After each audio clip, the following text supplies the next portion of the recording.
जय हिंद दोस्तों, स्वागत है आप सभी का आपके अपने YouTube चैनल जैकपुर पे। तो आज का ये वीडियो काफ़ी इंपॉर्टेंट होगा क्लास 8 के छात्र छात्राओं के लिए, क्योंकि आप लोगों का एग्जाम 10 तारीख को होने वाला है और ये साइंस का पार्ट 5 होने वाला है। इसके पहले भी 4 वीडियो हमने चैनल पे अपलोड कर दिया है। यदि आप लोगों ने नहीं देखा है तो उसको देखिए।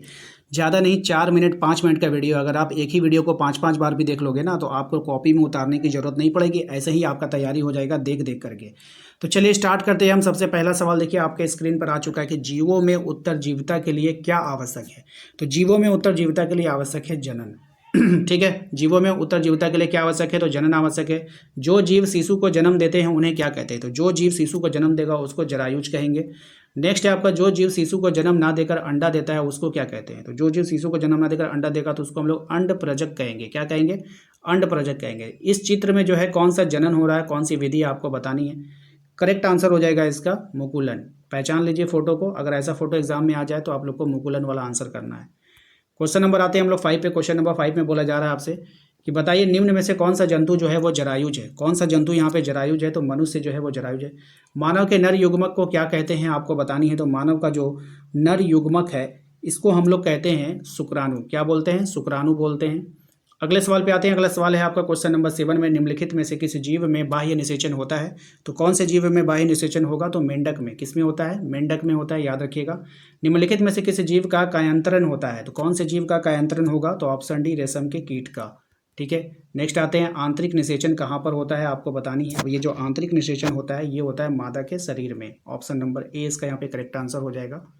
अगले सवाल पे आते हैं। अगला सवाल है कि मादा युग्मक तथा नर युग्मक के संयोजन की विधि क्या कहलाती है। अब ऑप्शन आपके पास है निषेचन, परागन, भोगन, इनमें से कोई नहीं। तो राइट आंसर इसका क्या हो जाएगा, वो हो जाएगा आपका ऑप्शन नंबर ए, निषेचन कहलाएगा। एक युग्मनज में पाए जाने वाला केंद्रकों की संख्या क्या होती है। तो यहाँ पर जो केंद्रकों की संख्या हो जाएगी वो हो जाएगी आपका एक। ऑप्शन नंबर ए हो जाएगा।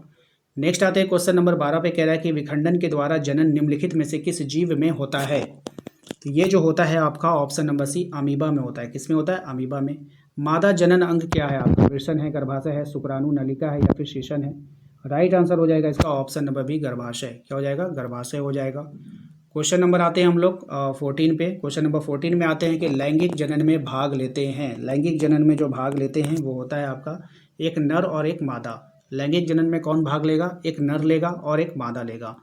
नेक्स्ट आते हैं अगले सवाल पे। अगला सवाल है आपका कि मादा जनन अंग में डैश होता है। मादा जनन अंग जो होता है वो एक जोड़ी अंडाशय होता है। ऑप्शन नंबर ए इसका करेक्ट आंसर हो जाएगा। तो ये था आज का पार्ट 5। मिलते हैं नेक्स्ट पार्ट में। चैनल को सब्सक्राइब जरूर कर लीजिएगा, वीडियो को लाइक कर दीजिए और सभी दोस्तों को शेयर कर दीजिएगा। मिलते हैं नेक्स्ट अगले वीडियो में। Thank you.